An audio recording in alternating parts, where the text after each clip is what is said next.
digital marketing project manager here at NNC. I have 15 plus years of experience in project management and in marketing in multiple domains, multiple industries such as tech, marine, transport, construction, solar energy, you name it. And I am very excited to show you how you can leverage LinkedIn by constructing a content strategy and by engaging people with your profile through personal branding. So welcome, and I'm looking forward to presenting to you these topics. Thank you so much, Ruxi. We also have Diana here. She's our LinkedIn ads and LinkedIn budget optimization guru at NNC. Hi, everyone. Glad to be here. I'm a marketing certified insider for LinkedIn. So I run, let's say, in the past 10 years, a lot of campaigns. So I have some insights that I can share with you. Some insights that you don't normally find online, reading or watching other YouTube videos. So I'm glad to be here and start optimizing your campaigns. Thank you. Amazing. Thank you, Diana. And Daniel. Hey, everyone. Super happy to see such a big crowd today over here. And I hope everybody's going to be excited about the content we're going to share.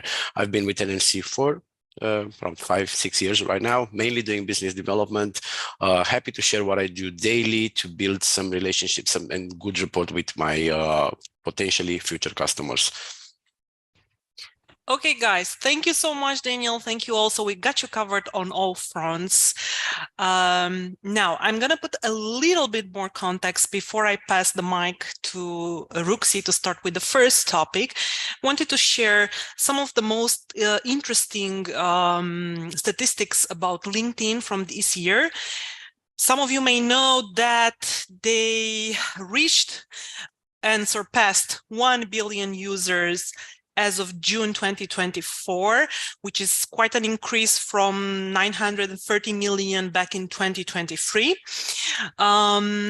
Also, LinkedIn remains the top platform for B2B marketers, with 80% of B2B leads generating on social media coming from LinkedIn, which is roughly 3 times more effective for lead generation compared to Facebook and Twitter. Also, in terms of content, there are some interesting figures and studies coming out. Videos apparently bring 5 times more engagement. So if this is not a type of content that you are pursuing, you should definitely consider it. Or at least post with images get double the engagement. In terms of the LinkedIn ads, there are also some interesting studies coming out. You can find most of these figures on Cognism or Sprout Social. Well, LinkedIn ads apparently are highly effective if done right, even though they are the most expensive type of ads out there right now. Apparently, they provide a 33% increase in purchase intent and a conversion rate that can be up to double higher than other platforms. Also, in terms of engagement, we have these 1 billion users, but what's most interesting is that at least 40% of users are engaging organically with a page weekly. And for those of you who are in marketing, you know engagement doesn't come easily these days, especially organic engagement. So with this being said and everything into perspective, I'm going to pass the mic towards Ruxi, who is going to walk you through the first topic, which is organic content strategies and personal branding, because this is like the basis on which you will need to build LinkedIn ads and sales, the other 2 topics my colleagues will take over. So Ruxi, here is to you. Thank you, Juana. Just a second, please, so I can share my screen.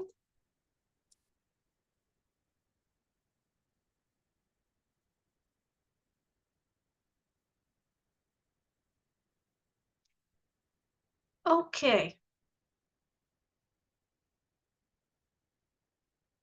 So, as Juana said, we'll be covering today 2 key topics. One, LinkedIn content strategies for B2B, and the second one is personal branding in B2B marketing. First of all, why should we have a LinkedIn content strategy for B2B? Yeah, this is one of the questions that we actually got from you guys, from one of you that are now in our audience. Well, the simple and short and most convenient answer here are numbers. As Juana told you already, LinkedIn delivers more leads than Facebook and Twitter combined. And we have a very impressive percentage here of 277% more leads. Okay, so this is the go-to platform when we want to approach B2B. 4 out of 5 LinkedIn members influence business decisions, making it a top platform for B2B, as I already told you.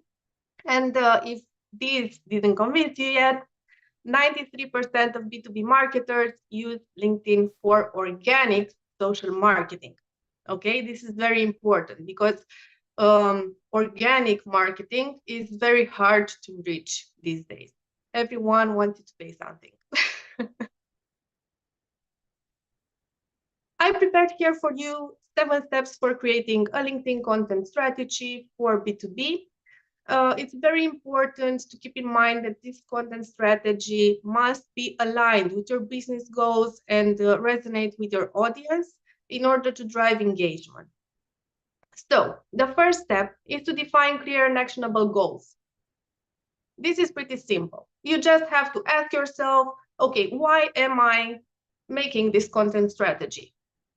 What's the reason? Why? What do I want from it? Do I want leads? Do I want brand awareness? Do I want to establish thought leadership? Do I want to drive people to my website? What exactly do I want? After you've answered these questions, the second step is to analyze and get to know your audience. It's very important when you prepare content for any social media platform to know your audience, know their interests and their pain points, and identify everything that you can about them: job titles, industry sectors, everything you have access to. If you can find out what they ate this morning at breakfast, that would be great. Okay, third step, set your content topics. For the content topics, you can either look at your competition and see what you like from what they are doing and what makes their audience engaged, or you can be creative. Here, the sky is the limit. Actually, it's not. You can go beyond. You can share industry trends and insights on your industry, on your B2B company industry. You can share case studies. You can share product updates, anything that is related to your company or the industry that you're activating in. Okay, moving forward, how much and when do you post? You must set a frequency and the timing. It's very important to have a content calendar, and it's very simple to do so. It's not rocket science. So our advice is to post 3 to 5 times per week, focusing on that time of the day when your audience takes a break. This is how you can find out when they will be more engaged. Yeah. So either in early morning, lunchtime, or in the evening. And regarding the weekdays, it's preferable that you post on any other day except weekends, Mondays, and Fridays. Yeah, so midweek. Then, number 5, involve your employees. Convince them to be advocates of your brand. It's very important that you encourage your team to engage with your posts, to repost them on their personal profiles. All right? If they can't be your advocates, then who will, you know? Number 6, if we were talking about engagement, then this is a step where you must engage and be active. If you don't have a consistent image, if you are not active, if you're not engaging with your audience, then your content strategy will fail. Ask questions, respond to comments promptly. Is preferably in a couple of hours, but if you can do this in maximum 1 day, but respond to all comments. It doesn't matter if they are positive, negative, neutral, just a thumbs up, respond. And nevertheless, participate in discussions in relevant LinkedIn groups. LinkedIn groups are very useful tools. You can enter the LinkedIn groups. You can't post in many of them, but you can engage in discussions. You can comment, you can leave your impressions there, you can like, you can share, just be active, be there. And the last but not least, adjust until you hit the sweet spot. What's the sweet spot? Well, the sweet spot is that place where you are not investing a lot of money or a lot of effort, but you are gauging a lot of engagement. Yeah, you are gaining what you want. You are reaching your goal with the least amount of effort. Use LinkedIn Analytics to monitor your performance, of your content, and adjust. This is the primary word here. Adjust, adjust, adjust. What must you look at when you enter LinkedIn Analytics? Engagement rate. Yeah, this is obvious. Likes, comments, shares, click-through rate. To your website, to your landing page. If you have a call to action, go and see how many people clicked. CPL, cost per lead. If your goal is to gain leads, then you must see how much money or how much effort does a lead mean for you. Okay, and nevertheless, lead quality, because not all leads are good. You will talk about lead quality more with my colleague Diana for sure. Okay, how do you know what works well? Well, the simple answer is you don't until you test, but here, because you are at the webinar with us, we can give you some tips and tricks for this. Polls and other call to action kinds of posts work very well because they ask for something in return, they ask for a reaction. Long form posts, but attention here, only once or twice per month. Okay, if you use them often, they will lose their efficiency. Video content.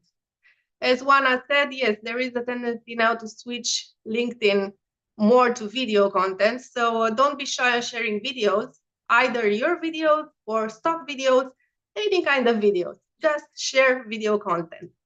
And team photos and videos. People want to see the people behind the brand. Share them, okay? Talk to your team, let them know it's important for your brand to share those pictures and videos and just put them out there. You will see the reactions will be very good. Now, how often do I post? We already talked a little bit about this, 3 to 5 times per week, midweek, and most importantly, at the right hours. This is a matter of your audience, but during the mornings, especially at lunchtime and in late afternoon, there are some peak engagement hours. If you have a particular audience that is not very active during those periods of times, then you can change them. But most of the people that surround us enter LinkedIn or other social platforms during their breaks. What is most important here is the fact that you need to organize yourself in such a manner that you can create a content calendar, a monthly content calendar. It's very useful for you to prepare in advance and to schedule the post, not to post them manually, just when you have something to communicate about. You must find the reasons, actually. Yeah, find the reasons to communicate. Don't wait for the reasons to come to you. Good. Now, for the second part of my presentation, personal branding in B2B. Why personal branding in B2B? People asked. Yeah, some of you asked before the webinar, why personal branding in B2B? The short answer is that in business to business, people buy from people. People don't buy from businesses because a business is something that you can't relate to emotionally. A business is something that is abstract, okay? A person is someone you can trust more easily. So that is why personal branding, if you ask me, and I'm sure my colleagues too, is essential on LinkedIn. Here's how it works, okay? It builds trust, it builds credibility, it promotes authenticity, as Juana said, yeah? Her word was authenticity. It raises engagement because you actively participate as a human being and not as a brand. And it's a proof of expertise. People, when they go on your LinkedIn profile and they see their recommendations and they see that you are engaging with other leaders from the industry and that you are a voice in your industry, they will trust you even more. And they will probably buy from you, yeah, from your company. And it creates industry influence, okay? Leads will associate you with the brand, with leadership, with foresight. Now, since I constructed this presentation based on steps, here we have 3 steps for building personal branding on LinkedIn. First of all, you must define your brand and align it to your company's brand. Yeah, your personal brand and the company brand must be aligned.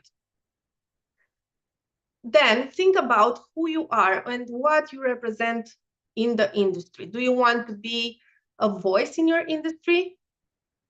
Do you want to be a leader in your industry? Who do you want to be? What's your online presence goal? Optimize your LinkedIn profile. It's very important when people go to your profile, they find what they expect. A professional, good-looking, clean profile. How can you do this? Well, in the headline, be specific and value-driven. Okay, the headline is that little short description of you or your activity that goes right under your profile picture on LinkedIn. Okay, so instead of just saying your job title, as many of us do, mention your expertise, your unique selling proposition if you want. For example, helping tech companies scale revenue through marketing strategies instead of marketing consultant. If you have multiple companies or job roles, then you can highlight each job role. Don't be shy in doing it. It's okay. It's never too much. Yeah. Your LinkedIn profile is your place to shine. Look at it that way. Incorporate keywords because on LinkedIn, people also search by keywords, and showcase results if possible. If you have some numbers that you can show, if you have some specific results that you can highlight, do that. For example, driving 30% year-over-year growth for B2B startups, sales expert. This is pretty clear. People know what to expect when they enter your profile. Profile picture. I've seen a lot of bad pictures on LinkedIn, a lot of them, and I'm sure you did too. So here is the secret, which is not a big secret, but let's keep it a secret, yeah. To making your picture almost perfect. Let's not say perfect. It must be professional yet approachable. So it must be a good quality picture with a good lighting. Business attire, especially if you want to build your brand for B2B marketing. And with a little smile or a little something that makes you approachable and that makes it personal. Yeah, don't have a poker face in your LinkedIn profile picture. That's not appealing. Okay, and a little tip, yeah, a little trick. Consistency all over social media platforms. If you want to have a personal brand, not only on LinkedIn, but on other social media platforms also, keep the same picture everywhere. So people can see that it's you, that can recognize you easily, okay? About, the about section. Here is really your place to shine, yeah? Start with a hook, focus on the audience, highlight achievements, and end with a call to action. Look at it as a marketing message for your personal audience. Okay? Look at it as a way to highlight all your experience or all your achievements, the best things you ever did in your life, professionally speaking. Okay? Put them over there. Don't be shy. And regarding the audience, it's very important to know your audience and to focus on what is appealing for them. Yeah. Think about your audience. Think about what's interesting for them. Think about their pain points and just address them in your about section. Say over there how you can help them, how you can be in their service. And the last step, the third one, content creation and sharing, because it's very important to also have a content strategy and the sharing strategy on your personal page, not only on your business page. Focus on sharing insights, knowledge, and building leadership. A higher the voice you have on LinkedIn, the more it raises engagement with your audience, with your connections. Okay? Use first-person voice, incorporate social proof, yeah? Mention your high-profile clients, mention your collaborations, your awards, if you have awards. Avoid posting about political, religious, or intimate beliefs, because that can draw people away. You don't know who's following you and what religion they have or what political orientation. Yeah, so I know it's something that many people do, and they have a lot of reactions, but from my point of view, not all reactions are good reactions. So avoid topics like this. Instead, actively engage with other professionals and potential clients. Be active, be consistent. This is the key, okay? And don't expect to have instant results. Building a personal brand on LinkedIn takes time. Be patient. If you do all the things that I told you about and keep doing them for 3, 6, 8 months, you will see the result, okay? But not instantly. It's not an instant process. All right. We had another question before the webinar regarding the way we can balance company branding versus influential founders. The context was like this. There is a company that has a very influential founder, and they don't know how to manage the fact that the founder has a more powerful brand than their company. If you ask me, this is an advantage. It's nothing to worry about. If approached correctly, it can lead to very good results. The key here is to separate the role, okay? So people know that, okay, this is the founder of the company, this is the company. If I go on the founder's profile, I will find their thought leadership posts, industry insights, things that are more broad. If I go on the company profile, then on the company page, then I will find brand values, product updates, client success stories, things that are related strictly to the company. It's okay to cross promote or cross share. Okay, the founder in this case can take posts from the company page and repost them on his or her personal page, and vice versa. But don't mix them. Yeah, don't post what you would have posted on the company page on the founder's page just because it's more popular, because this will confuse people. And why not leverage the founder's influence for the company? Feature the founder in company posts. Tag him whenever, or her whenever you can. Yeah, take advantage of the fact that he has a community, yeah, and followers. Yes, Juana, you want to interfere? Yeah, it's really interesting. I'm just thinking that Diana and Daniel have also a lot of things to cover, and we're already at half the hour. And I actually wanted to add something else to this particular topic. You were talking about this duality, you know, founder, company, and things that the founder should post in the company. I would add, like, a small parenthesis here, and especially from what I've seen when it comes to startups, especially technology startups, actually, the founder's voice on LinkedIn is very important, and sometimes humanized and human created content or things from his or her personal experience and history and background. It's really important for the audience. So not just thought leadership and industry insights, but also some very personal and human oriented content. Yeah, that's a very good point. I have only one slide left, Juana, so you Okay. know. And I will go through it right away, so no worries. I'm on time, I promise.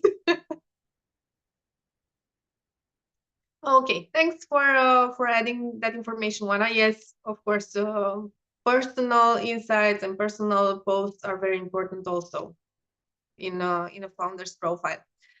The last question I will talk about, so I will let my colleagues continue, is fighting declines in LinkedIn performance. Yeah, the topic that Juana addressed at the beginning of the webinar. Why do we see those declines? We see them because LinkedIn is trying to make the content as valuable and as interesting as possible for each person that uses LinkedIn. So that's why they are trying to actually focus only the content that interests us to us, yeah, to bring it to us. What you can do, the simple things that you can do to feel a little less this decline, is to optimize your audience targeting. Yeah, target your audience, target messages to specific audiences. Take into consideration their industry, their job titles, their company size. As I told you, everything you can find out about them. And target things that interest them.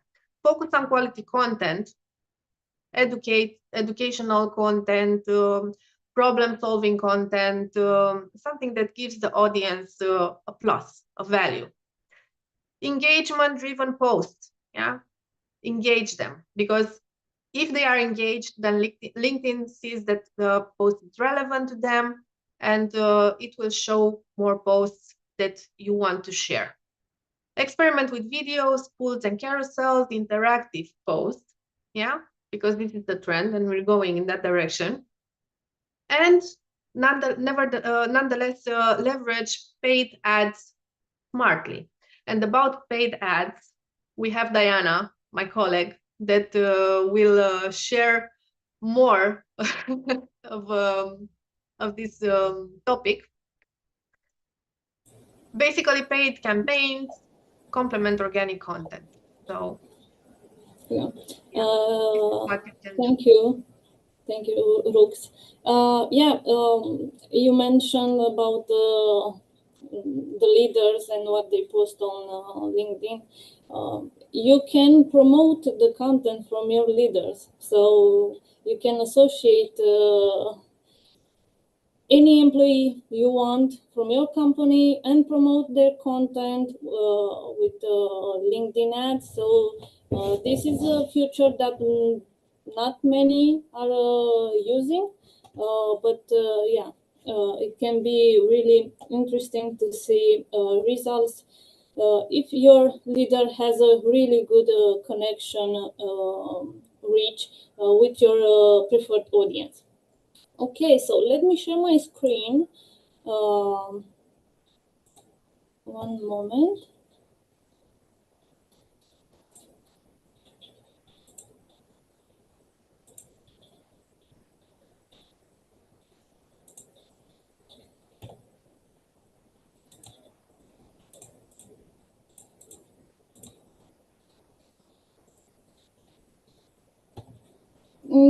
Is my screen showing?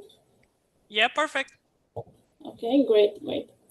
Okay, so for today, I thought to organize my presentation in a few steps, looking at the objective and key metrics, talking about the audience and targeting, how to do it right, and the ad budget and bidding. Many of you have a problem maybe with the high cost for cost per click, and all these things can influence that. So I will share with you some insights. There, I think they are valuable for you to better understand how you can optimize everything to get better results and at a lower cost. Okay, so let's start looking at the objective. Okay, so you have your business objective one. Probably everyone wants sales. So yeah, that's that's one thing. But don't jump directly to sales. Everyone wants to skip the line, but it's not the case. We need to do every type of campaign to reach that point where we can drive sales through LinkedIn. So this is something you should take into account. And the other aspect is the campaign objective. So we should be careful how we pair our business objective with the campaign objective. So what I noticed in my previous experience with running ads is that some type of campaign objective work better for some business goals.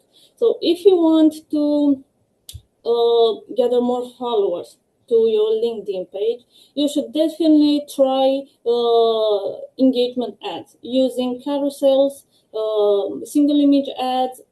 This is something that will drive better results than the ads, the follower ads.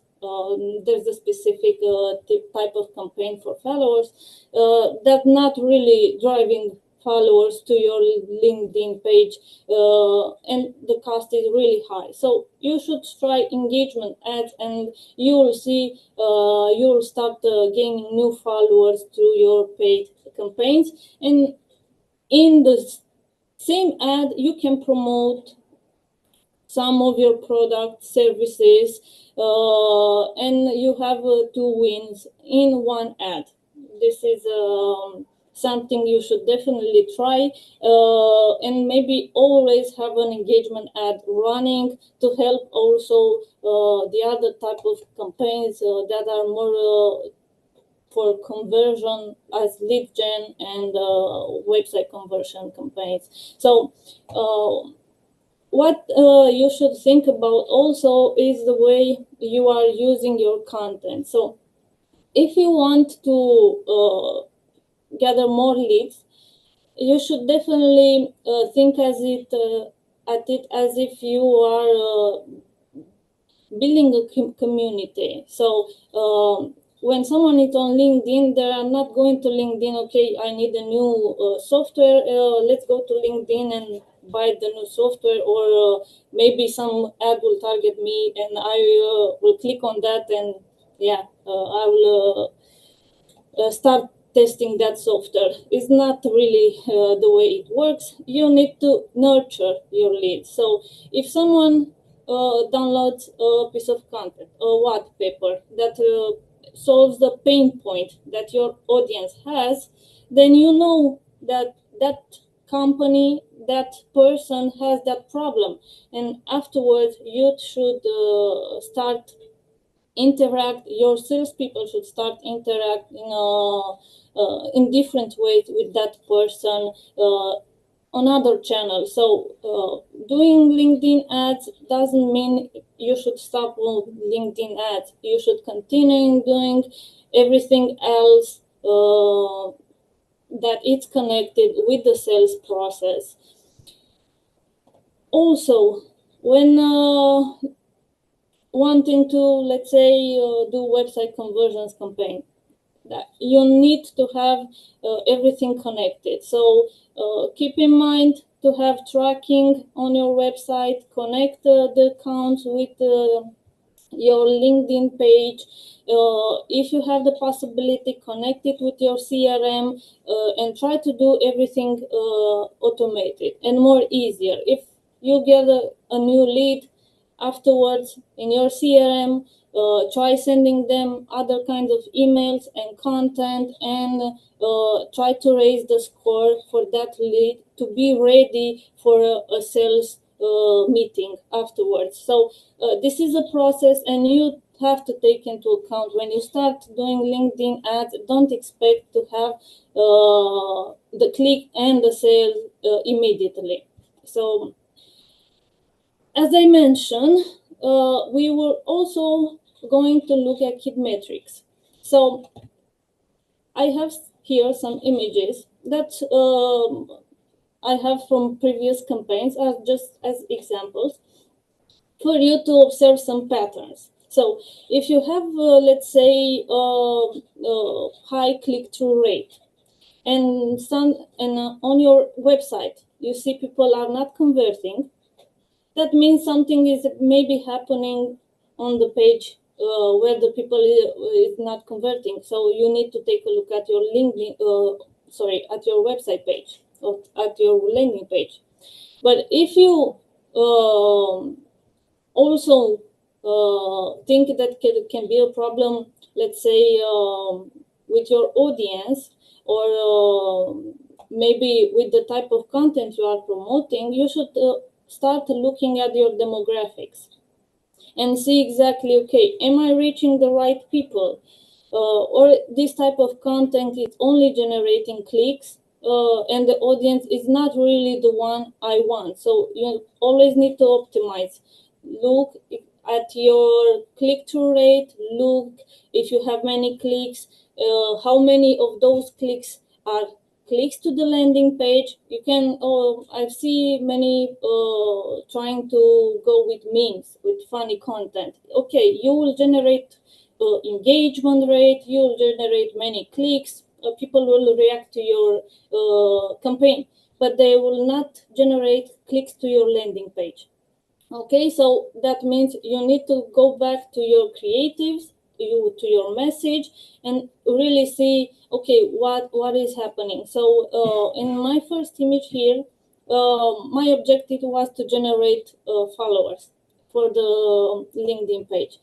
And I tried many types of campaign. I tried awareness campaign. I tried campaigns using single image, engagement campaigns, traffic campaigns to send people to a specific link.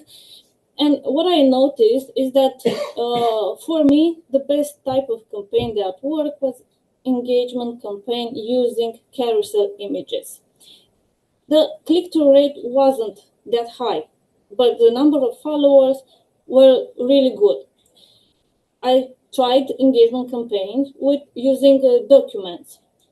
The click-through rate really good, but people weren't going on my page to click follow. So it's really important to see exactly what works for your type of company and for your type of audience. Test exactly based on your objective and see what works, and afterwards put your budget in that type of campaign. So I haven't used a lot of budget to run. You can run an ad around 10 days and have an idea if that type of campaign works for you or not. Okay, so in the second image, we can take a look at how I allocated the budget for each campaign for each month. And we see I had some, this is for a lead. I had a white paper run for this specific campaign. And in each month with adjustments that I've done, you can see I have a different number of clicks and leads. So if you take a notice, it's not really related the number of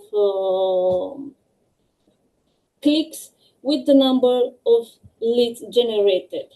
So in this case, I had really many clicks and the number of leads was very low. So the problem was with the message. Okay, those that were clicking my ad were expecting something else. So they were not converting in leads.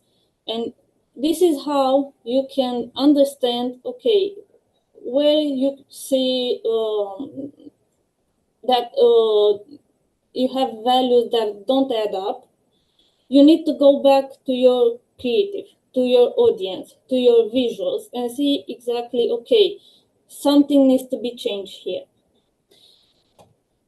And as I said before, the budget and the cost for running LinkedIn ads and what influences that cost. So first we have the audience. The audience influences the cost, the creative also, and the budget and the bid strategy. And how exactly this influence our campaign and our cost, I will show you in my next presentation. So when we look at the audience, we are selecting job titles, we are selecting member skills, interests. Yeah, this is really important to focus on the attributes that LinkedIn offer. So try to avoid things like gender, like age, especially if you're Europe. Try not to use this kind of filters for your audience because we have the GDPR and LinkedIn will penalize your ads for this kind of selections. So try to go with your job seniority, function, skills based on your buyer persona. So if you try to reach decision makers, you will have a higher cost per click because they have more influence. LinkedIn is thinking like this. Okay, these people have more influence. Their click must be more important because the sales process will be shorter. If you are targeting entry users, entry level employees, okay, the cost per click will be lower. This kind of click, it's cheaper for LinkedIn. Also, another level of difference in your audience is it's done by the user activity on LinkedIn. So if your users are posting, are following different content, they are active every day, going to their pages, you will have a higher cost per click for those type of users if you are targeting them. If you are targeting occasional users that maybe enter 2 times a week in the morning, let's say, yeah, this type of user will have a lower cost per click. So when you are looking at your audience and you want to and you have a budget in mind, take into account this type of activities and filters you are using on your audience. Also, the click-through rate influences the cost for your click. So if you see that your ad is not performing really well and you have a low click-through rate, that means that your audience is not really the right one. It's maybe a broader audience. You can expect a low click-through rate. If you have a focused audience and you really are looking at targeting a specific job function, let's say you're targeting human resource, this will help you to have a higher click-through rate. So don't mix different job functions. If you want to, you have a buyer persona that is also an HR and also sales or marketing, don't mix them in your audience because you will see a decrease in your click-through rate. Also, the audience size, there are specific recommendations from LinkedIn when you are targeting. So try to keep your audience around these numbers.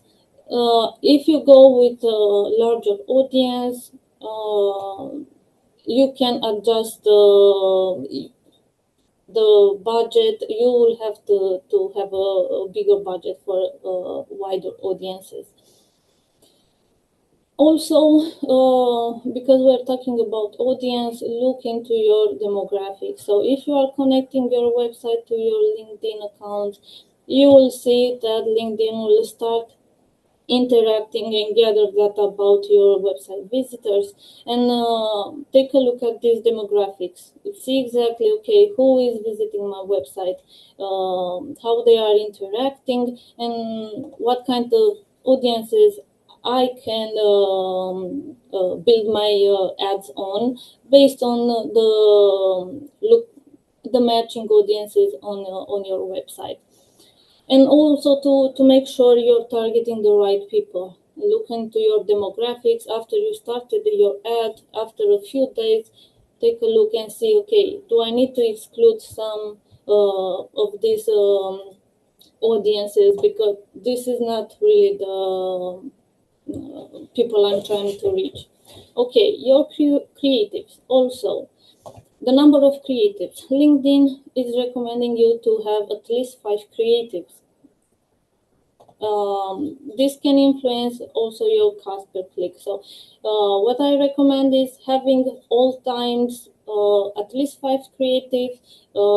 If you see underperformance of some of them, pause them and try doing other creatives, and in time you will end up having 5 creatives that really are performing for your ad, and also this will show you that I had an idea in one of my ads. I used the same creative and the same message and the same image for all the 5 ads. And what I noticed after running this ad around 1 week is that they were performing differently. So I had a really good ad that had around 5% click-through rate, and the same ad with the same copy, with the same message was performing at around 1% click-through rate. And I was wondering, okay, why is this happening? So if you go and look to your demographics, you will see that LinkedIn is learning about your audience. And one ad, they will show it to, let's say, a specific audience from what you've selected. Let's say you go with HR, an audience based on HR, and you clicked managers or specialists in HR, and LinkedIn will choose different category from your audience to show that specific ad.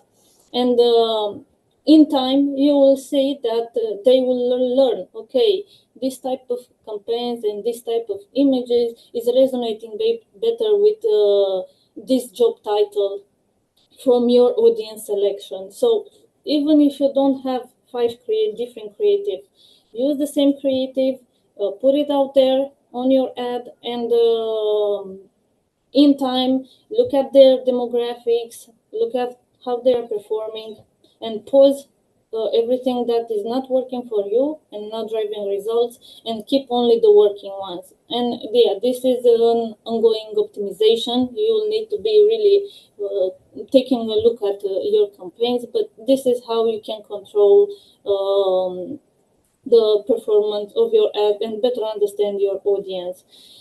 And another thing is looking at your design and messages. Also test with different images and messages. Here I have an example of using 5 different images for the same event. This was an event that I promoted, and I noticed different interactions. So when using people, I have a higher click-through rate. When using only copy, the click-through rate was really low, and the cost per click was high. So, as I said, this type of metric influence each other and will influence your cost. I also run other type of campaigns, promoting pages, promoting, let's say, insights about a product, and I used images with the product, images with people, and in that case was the other way around. The people was more responding to the simpler image with no people in it. So this is something you will need to try and see exactly what's working. And as I said, if something is not for you, not driving the right results, take a look at what needs to be changed. If it's your copy, if it's something on your landing page, or if it's your audience. Also, another thing that probably not many of you are doing is rotating ads evenly. So if you, by default, this will come as optimized for performance, and they say it's recommended. But when you first start an ad, rotate ads evenly to see exactly what works for you, and afterwards go to optimize for performance. Also, the way you use your budget and bidding strategy, your cost per click, it's influenced by your bidding strategy. So first, go with the maximum bidding strategy. See exactly what your cost per click is, and afterwards, in time, you can adjust and go with the campaign with the cost per cap budget. Also, if you try in your estimates when you are setting up that, to modify the daily budget to see exactly, okay, what's changing in my estimates. You will see that sometimes the daily budget, if you put a lower daily budget, you will have a higher click-through rate. And if you go with a higher budget, you will see a lower click-through rate.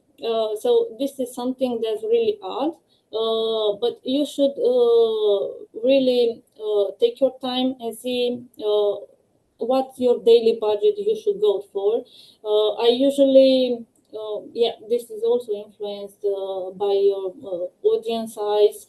If you are going with a bid strategy that with the lower cost per cap, you will notice that you will start targeting the entry level because their cost per click will be lower. But if you have a higher budget and you will go with the top bidding for the cost per click, you will target more decision makers. So a high cost per click is not really something bad if you are targeting decision makers and you see a conversion in leads. That means you are targeting your audience, and also it's influenced by your competition. You can also run ads, different campaigns for the same company and bid against you. So this is something, yeah, that you should take into account when you are setting up your campaigns and setting up your audiences to reach different people if you have multiple ads. Okay, and as I mentioned about the cost per cap, go with the lower, you will reach entry level. If you go with the higher, you will reach your specific target audience, but you can also go below this. But you will probably start to see that you're not really driving results. But if you have a really big audience, so let's say you're not following the specific LinkedIn audience that is suggested around 500,000, and you go to 1 million people in your audience, but you know that you really want a really low cost per click, let's say below 0.5 euros, then yeah, you will reach people that their cost per click will be lower, and you have a lot of people that you can reach. So LinkedIn will try to help you in this matter. If you want to reach people just for awareness, to promote your brand, but use the minimum budget you can afford for this type of campaigns. Okay, so yeah, the way you should promote your content or think of what you should promote, it's also going hand in hand with organic campaigns from your LinkedIn account. So if you are seeing one of the organic posts are performing really better, there's a potential for that kind of post to be promoted, because in that period of time you see an increase of in interest from your audience. So yeah, take a look at what's happening on your organic page, and afterwards think of how to boost those kind of posts with your LinkedIn ads. And what you can do next, if you have everything connected, as I said, you can start reaching out to your audience by retargeting audiences, by creating predictive audiences based on who's visiting your website.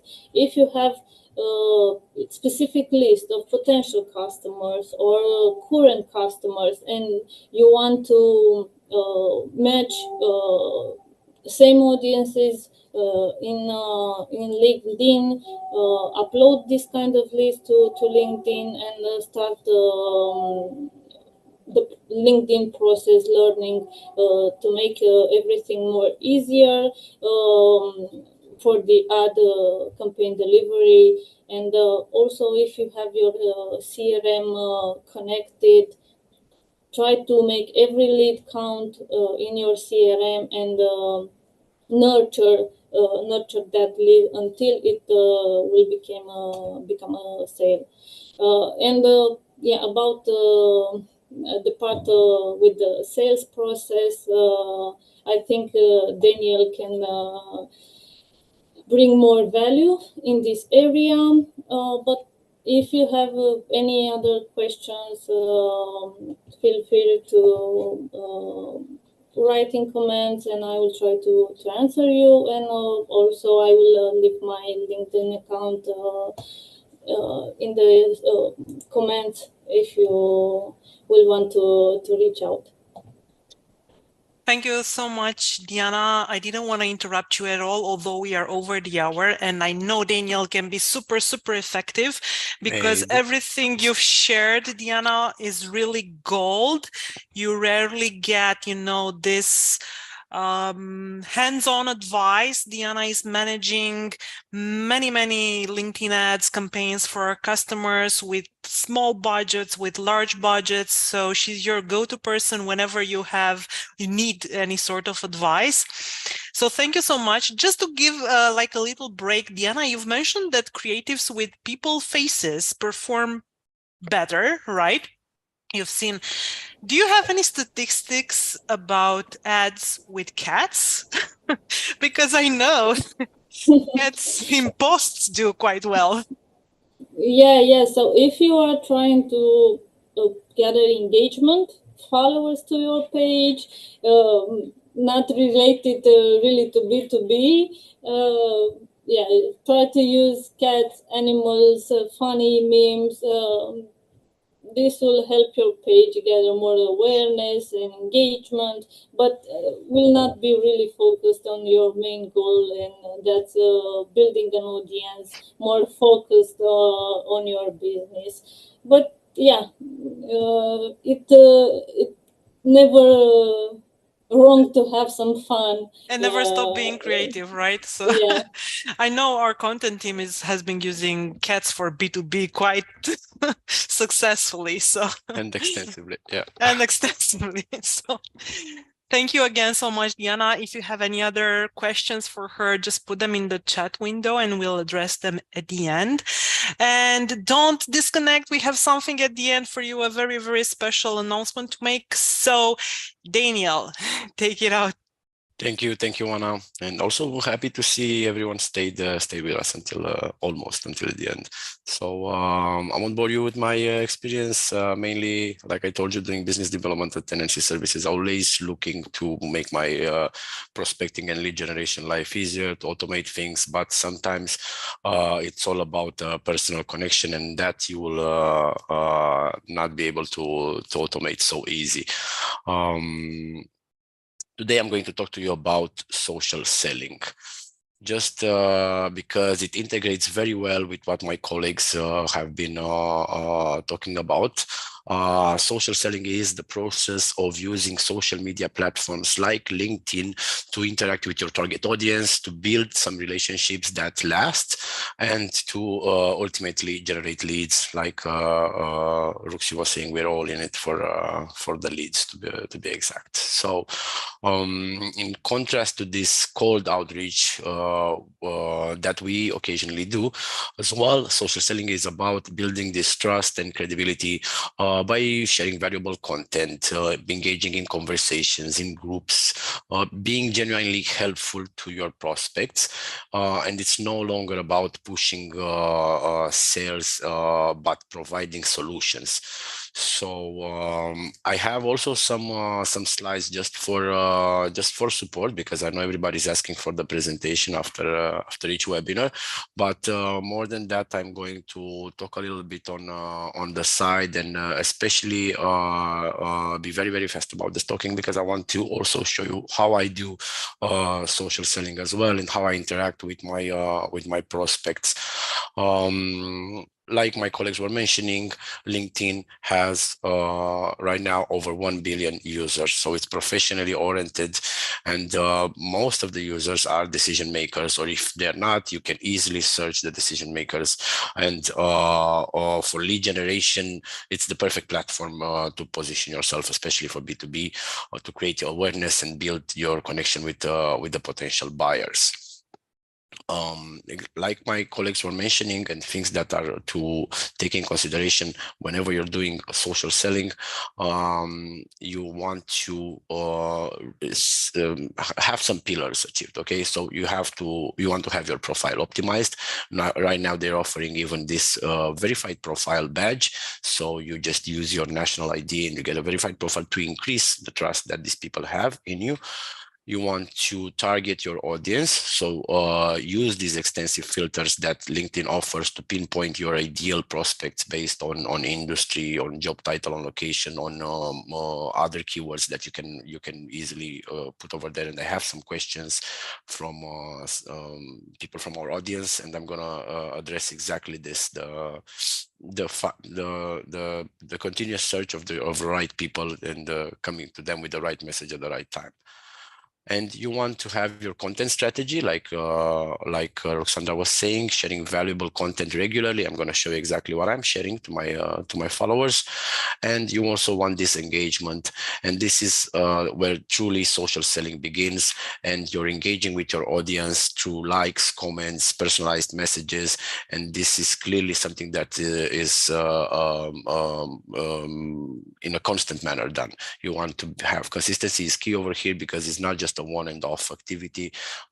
If you decide to start prospecting and doing lead generation with social selling as well, you will want to do that on a daily basis. Whenever I'm doing a prospect research on LinkedIn, I want to gain insights into these companies and their personal achievement, because I find even either on LinkedIn or on other tools like Apollo that create a summary of the company that I'm targeting, I will always find news. I will always find somebody that's something that ticks with my prospects, and I can create my messages and my outreach connection invite in such a manner that it's not the boring things that they receive daily with things like, I hope my message finds you well, or stuff like that. I think everybody's tired of that. So use this information to better understand your audience's needs and pain points. Follow key individuals from that company and start building this relationship. Again, when talking about connection requests, I want to be as personal and custom as possible. I want to maybe refer to a post that they recently were mentioned in, or some key industry topics, or anything that relates to them. And after connecting, I don't want to go directly into sales. This is why at the beginning of the webinar I was doing the wordplay with selling. So I want to share some valuable, relevant content, and many of the times at NNC we even produce content that is in the help of our audience, like podcasts that tackle a subject that is commonly addressed, or we've seen questions in the groups that we usually follow, and we try to produce that content, and then I post it and I cut it into various bits addressing different questions and things like that, so that I'm building also my personal brand, and also I have something to reach out to my prospects and to give them an outreach with value, because at some point I will want to make this outreach, and maybe it's not going to be directly warm, so I want to maybe use something like, hi James, I came across this report on cybersecurity, and this is something that we're also considering. How have you been tackling the various challenges? And like I told you, I'm not gonna bore you with too many slides, and just going to be going on my profile. 1 second to switch the sharing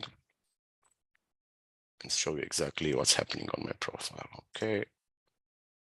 So now I think everybody can see my yes, with your profile, Daniel. Cool. First of all, we're doing social selling. Okay, so always have an eye on your inbox. I have a more flexible schedule, to say so. So I always have my apps installed on my phone as well. As long as you treat LinkedIn as you would do your Facebook Messenger and other social media networks, you'll be able to stay on top. I saw earlier a message. I actually put it on marked it as unread, so I can reply later on. But for example, Xenia sent me an invite request. I immediately replied to her. I told her it's great that I'm connecting with her, and I asked her if I can help with anything. And she said that she saw my profile during a conference that I attended a week ago, and she's saying that she might need my services, our services, at a later time, which is good. I'm marking it as unread. I'm going to finish the webinar and reply to her and see where that conversation leads to. So if I click on my profile, as my colleagues were mentioning, get a optimized profile. see exactly how you can best send out the message that you're working for that company and that these are the services that you can provide. And this is the content that you're also putting out there to build that personal branding that I was talking about and build that thought leadership, which clearly will increase the trust of your prospects and your potentially future customers. So earlier I reposted the announcement that I'm going to see everybody at the webinar. Yesterday I reposted a podcast that I've done with two of our partners where I tackle omni-channel, for example. Everybody's looking at omni-channel campaigns and how to reach the prospects on all the channels that they might be. And this is something that we even had a webinar on this earlier, so more than happy to talk about this as well. I see I've had my reactions from here. These are also prospects of mine, and this is a subject that I can right now go to their page and also send them a direct message and say, hey, listen, I saw you liked our podcast on omnichannel growth. How about it? Have you considered it? Things like that. Just be natural and just talk about your services or your products in a very natural manner, like you would do on Facebook Messenger, but being professional, clearly. I'm going to click back and see what else I've been doing. I'm not going to double click because I know it's taking a bit longer. I don't know why it's.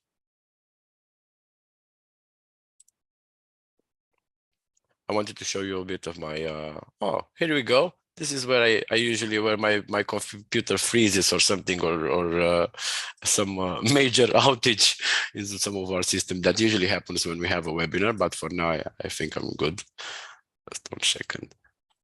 So mainly, I wanted to show you also the comments that I post to people from my network, telling them or responding to questions they may have, or they may talk about. Maybe they're posting some trends, some industry topics, and I can pitch in with my know-how clearly, and I can also show interest in what they're posting and in their comments. Okay, so it's decided to work. Let's see. These are the featured posts. This is a post that I did about going to that conference I was mentioning you. If I go to the post, I will see that compared to my last post, that was the podcast, but it's also new. The post is new. This post has a week, something like that, and it has reached 400 and something impressions. You know, this is just me participating to a conference, thanking those people, making sure that my prospects and my network sees that I'm attending this kind of events, that I'm tech savvy, for example, in this case, and that I can clearly spark a good conversation with them and see where that leads us. So Daniel, imagine if you had a cat in the background. Yeah, how many impressions you would have got. Exactly. So in a nutshell, integrating social selling into your LinkedIn generating lead generation campaign is about nurturing these relationships that I was telling you about and providing value over time. The more you engage, the more you offer relevant content and build trust, the more likely you are to turn these prospects into potentially future customers.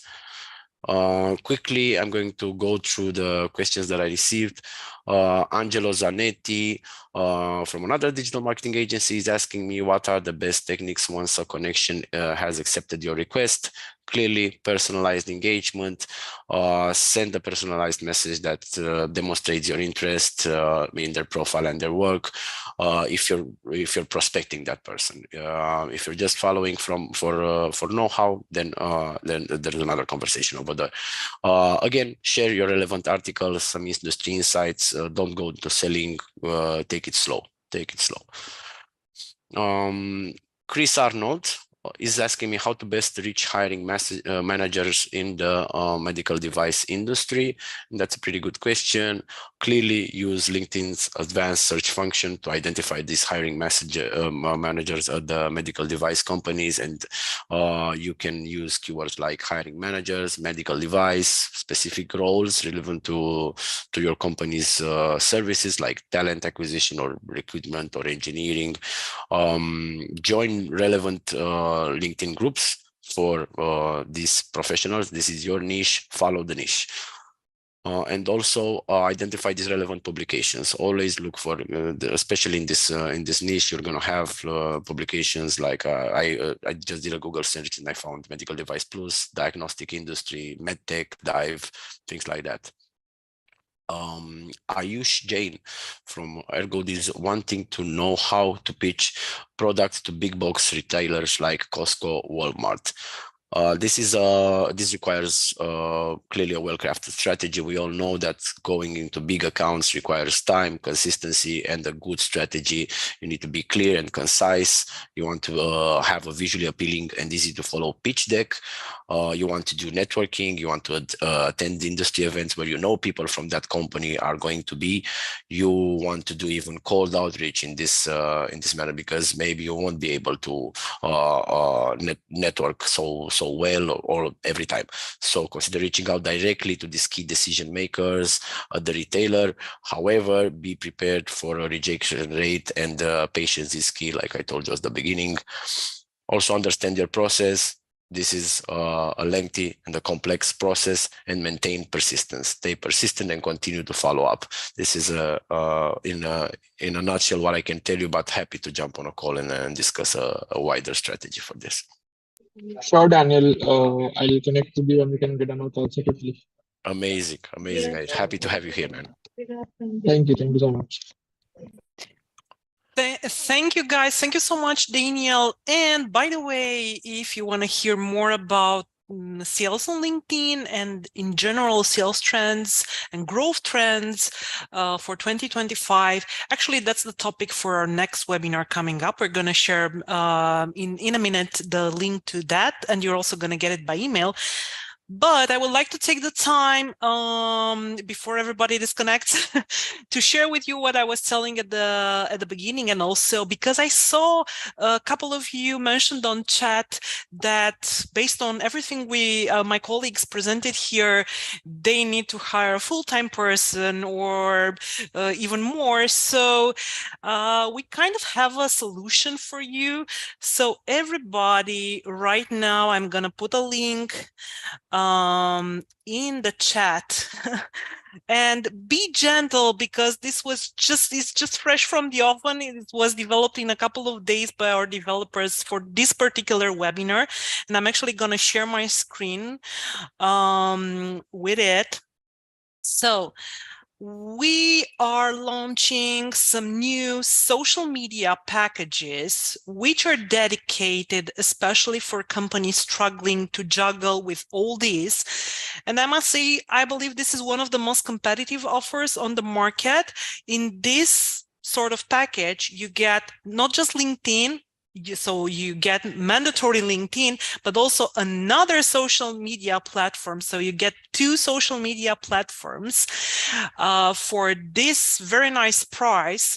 And also we cover everything from strategy and setup at the beginning to management, content, also long form content like blog posts, community management, and you also get ads. So you get Diana as well in this.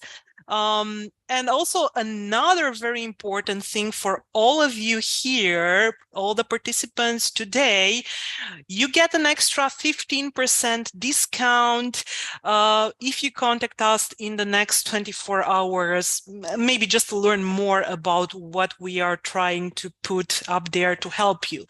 So I will leave my email address here, and also Daniel will, but you can easily find us on LinkedIn, obviously, because this is what we talked about today. But just reach out on whatever channel you want, and we'll be happy to support you. And we really need some feedback. Like I said, this is fresh from the oven. We hope, and we've built these packages in mind with companies who struggle with juggling all this, with the need to access several resources, because obviously you're not gonna find one person who knows it all. I mean, content and ads and social selling and so on. So browse through that and give us your feedback. And also, I'm going to put the link to our next webinar I was telling you about, which is Mastering B2B Sales in 2025. This is on November 19th. We're going to send you a follow-up email, and we're going to kindly ask you to share it with whoever you think might be interested in your team, like your sales team, but pretty much everybody, because I know it's been a rough year for many of us, and sales is really on the top of everyone's mind. Now, with this being said, we are really open to stay over hours extra. So if there are any questions or things you want to share from your own expertise, the microphone is open. Thank you so much, Valentina, for your thoughts. Thank you, Valentina. I also left my meetings link. So guys, if you're shy right now, feel free to click it, book a slot in my agenda, and we'll talk more.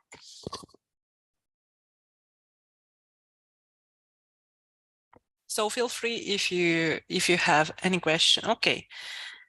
How do I get, Amy is asking, how do I get people to click links for paid workshops and not free ones? Okay, this is an interesting one. Diana, I see you've opened your mic. Yeah. So everyone wants something free, and they will click any kind of ad. But if you want to have paid workshops, you should consider maybe promoting more the benefits. What does your workshop brings to the table other than the free shops?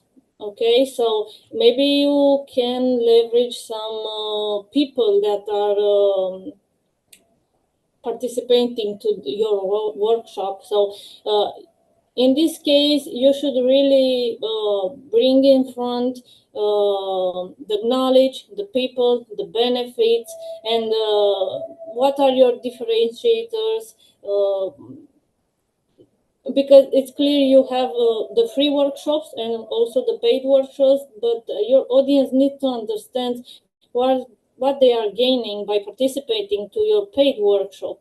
Also, organizing free workshops should help you to promote your paid workshops by retargeting those people, retargeting the people that interacted with your content at some point on your website or on your LinkedIn page. That's why it's very important to have an audience that already knows you and has some insights about you to convince them after clicking one of your ads to go and purchase. And I mentioned before, you will have to find a solution to connect the LinkedIn with your CRM, because this will help you understand if that person come back to your organic page or your website, because tracking a person if they are on their mobile and they decide to buy the ticket and they go from a desktop, the tracking from the mobile with the desktop and the changes a person may do in a day, you cannot really understand if they were attributed to the first click that came from your ad. So what I noticed is that leads and people that interacted at some point with one of the ads may come back through an organic or direct channel to your page and convert later on. So if you have a CRM and you are connecting everything, you can see the journey of that person if they are in your database. So you can see, depending on the sales cycle and how close is the event or the workshop, and when are you starting to do this kind of ads. If you are doing them right before your event, it's too short. You need to start before to promote your event, and it's important to have your audience already prepared and promote the what bringing the plus to the paid workshops. Yeah. Thank you, Diana. And like Diana said, it's not just paid, it's organic. And especially with paid workshops is really key to highlight the value for money. So like Diana said, find ways to showcase that. It may be an expert they won't have access to otherwise, or it may be, I saw cases where they provide some sort of certifications for that particular workshop. So all the participants will get at the end, or extra benefits. After they participate, they get like a discount for a product or whatever, the vendor is trying to push. Eleonora, yes, we will send you a recording for this webinar. My colleagues will wrap everything up. You will get the recording, you will get a DEX, the special offer for the packages and everything. And if you need whatever else in terms of advice, feel free to reach out to me or any of my colleagues. We are always open. And like Daniel said, we don't want to sell. We first want to help. So feel free to reach out. Okay. Thank you. Thank you so much, everybody. I see people are disconnecting. So I think it's time to call it a day. Enjoy the rest of your day, everyone. Enjoy your evening and stay in touch. I look forward to seeing many of you in our next webinar in November. See you guys. So much. See you, everyone. Bye. Cheers. Bye-bye.